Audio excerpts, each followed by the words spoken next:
So friend, आज हम लोग सॉल्व करेंगे class 10th math chapter number first real number exercise 1.2 से क्वेश्चन नंबर फर्स्ट सॉल्व करेंगे। ठीक है, क्वेश्चन नंबर फर्स्ट में दिया हुआ है prove that root 5 is irrational. ठीक है, हमें रूट 5 को क्या प्रूव करना है? इरेशनल प्रूव करना है। ठीक है, ध्यान दीजिएगा, इरेशनल प्रूव करने वाला जो क्वेश्चन होता है ना, ये बोर्ड के लिए बहुत ही फेवरेट होता है। ठीक है, इस बार भी बोर्ड एग्जाम 2025 में रूट 5 को इरेशनल प्रूव करने के लिए आया था 3 मार्क्स में। ठीक है, तो आइए देखते हैं कि रूट 5 को कैसे इरेशनल प्रूव किया जाता है। ठीक है, और एक चीज याद रखिएगा, जो स्टेप रूट 5 को इरेशनल प्रूव करने का होगा वही स्टेप आप रूट 2 में लगा सकते हो, रूट 3 में लगा सकते हो, रूट 7 भी हो सकता है और रूट 11 में भी हो सकता है। ठीक है, रूट 11 बहुत रेयर केस में आता है, ज्यादातर रूट 2 या तो फिर रूट 3 या तो फिर रूट 5, इन सब का ज्यादा चांस होता है आने का। ठीक है, तो आइए देखते हैं कि रूट 5 को इरेशनल कैसे प्रूव करते हैं। ठीक है, तो ये ध्यान दीजिएगा, अगर हमें रूट 5 को इरेशनल प्रूव करना है तो सबसे पहले लेट कर लीजिएगा कि जो रूट 5 है वो क्या है? रेशनल है। ठीक है, मैंने क्या बोला? अगर रूट 5 को इरेशनल प्रूव करना है तो लेट कर लीजिएगा कि जो रूट 5 है वो क्या है? रेशनल है। ठीक है, अब आप सबको पता होगा कि किसी भी रैशनल नंबर को P/Q के फॉर्म में लिखा जा सकता है। ठीक है, मैंने क्या बोला?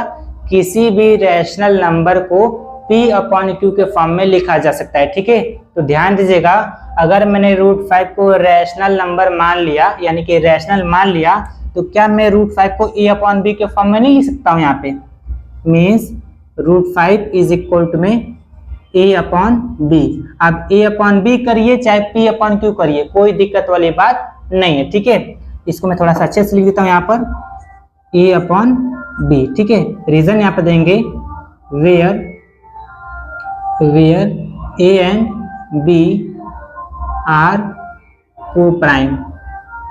ठीक है, को प्राइम आगे आप नंबर भी लिख सकते हैं, इससे कोई दिक्कत नहीं है। ठीक है, where A and B are coprime, ये जो A और B है ना, ये दोनों क्या है? को प्राइम नंबर है। ठीक है, क्या है? को प्राइम नंबर। अब को प्राइम नंबर क्या होता है? ठीक है, अगर A और B दोनों को प्राइम नंबर हैं तो इनके बीच एक के सिवाय कोई भी कॉमन फैक्टर नहीं होना चाहिए। ठीक है, A और B अगर को प्राइम नंबर है तो A और B के बीच में एक के सिवाय कोई भी कॉमन फैक्टर नहीं होना चाहिए। ठीक है, तो आगे देखते हैं, यहाँ पे देखिएगा, ये डिवाइड में B इधर जाएगा तो क्या आ जाएगा? मल्टीप्लाई में हो जाएगा। ये means root 5B is equal to में क्या हो जाएगा? E हो जाएगा। ठीक है, अब क्या करेंगे? स्क्वायरिंग बोथ साइड करेंगे। ठीक है, यानी कि SBS means squaring both side. ठीक है, अब ध्यान दीजिएगा यहाँ पर, तो रूट 5B का स्क्वायर इज इक्वल टू में क्या हो जाएगा? A का स्क्वायर हो जाएगा। ठीक है, आप इसको ओपन करिएगा तो ये हो जाएगा 5B square is equal to में A स्क्वायर। ठीक है, यहाँ से अगर हम B स्क्वायर का वैल्यू निकाले तो कितना हो जाएगा? A स्क्वायर अपॉन में 5। ठीक है, ये मल्टीप्लाई में था, इधर गया तो डिवाइड में हो गया। ठीक है, यहाँ पर थोड़ा सा रीजन लिखेंगे, A स्क्वायर इज डिविजिबल। ठीक है, A square is divisible by 5, so A is also divisible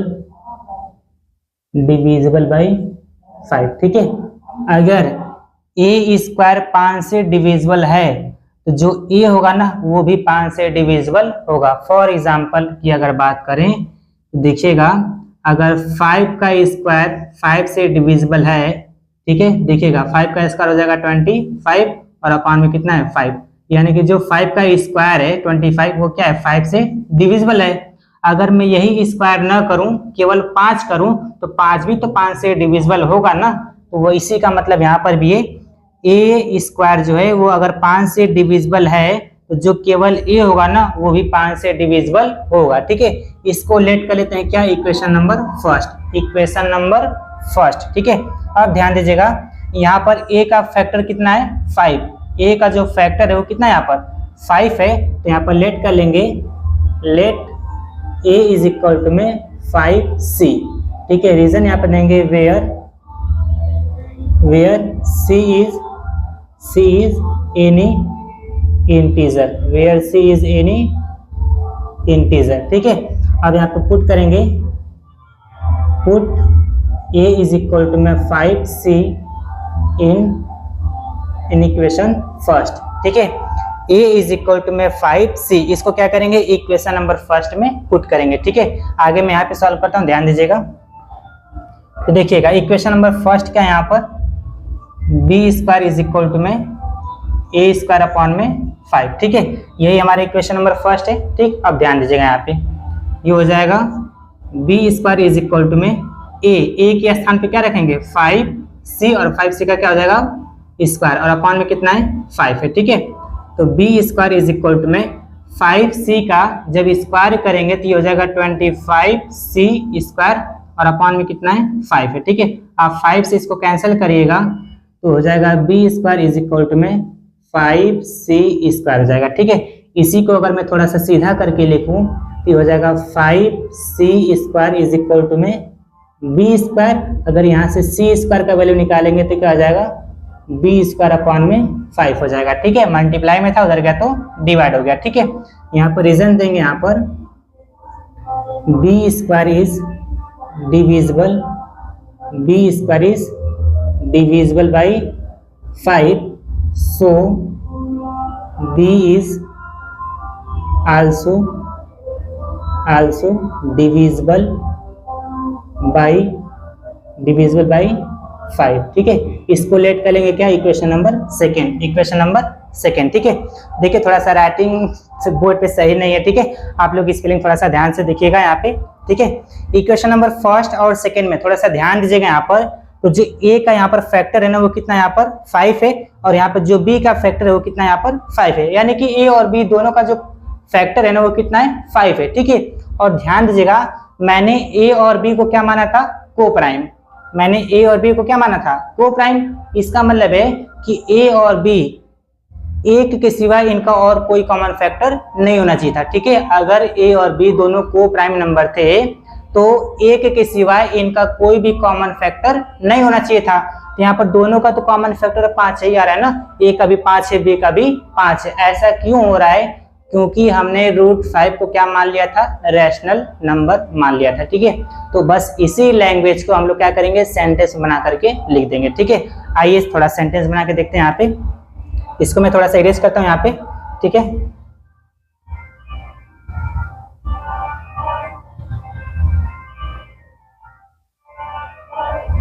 देखिएगा यहाँ पे from equation first and second. ठीक है, from equation first and second, equation first और सेकेंड से ध्यान दीजिएगा a एंड, ठीक है, a and b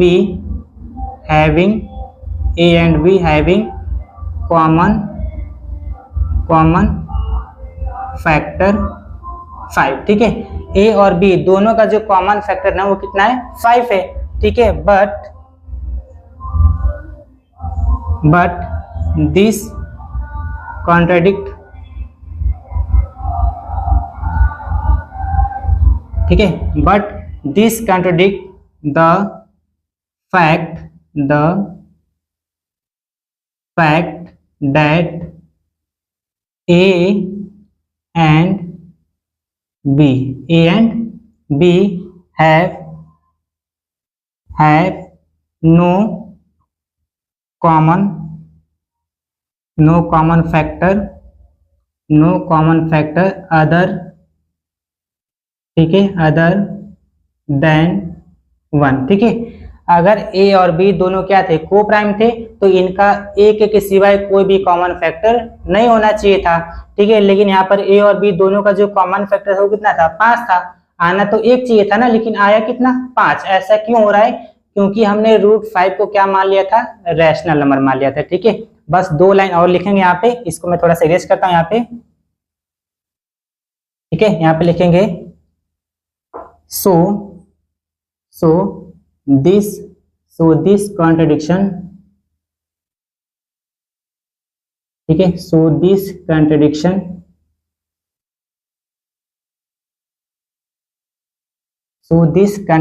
is arising because because of our incorrect, ठीक है, incorrect assumption, ठीक है। so this contradiction is arisen because of our incorrect assumption, so ठीक है, therefore आप लिख दीजिए केवल, ठीक है, therefore root we can say that, ठीक है, therefore we can say that root 5 is irrational, ठीक है, irrational, ठीक है। मैंने क्या लिखा, so this contradiction is arisen because of our incorrect assumption, so therefore we can say that root 5 is irrational, ठीक है। मतलब कि ऐसा क्यों हो रहा है, क्योंकि मैंने root 5 को क्या मान लिया था, रैशनल मान लिया था, ठीक है। इस वजह से a और b का जो कॉमन फैक्टर है वो 5 आ रहा है, ठीक है। लेकिन a और b दोनों क्या थे, को प्राइम थे, तो इनका कॉमन फैक्टर a के सिवाय कुछ और नहीं आना चाहिए था, लेकिन आया कितना था, 5 आया था, ठीक है। बस उसी चीज को, मेन कैलकुलेशन आपकी यहाँ तक है, ठीक है। बाकी ये आपको थोड़ा सा समझ करके लिखना पड़ेगा, ठीक है। तो आई होप आप लोग को समझ में आ गया होगा। मिलते हैं अगली वीडियो के साथ, तब तक के लिए बाय।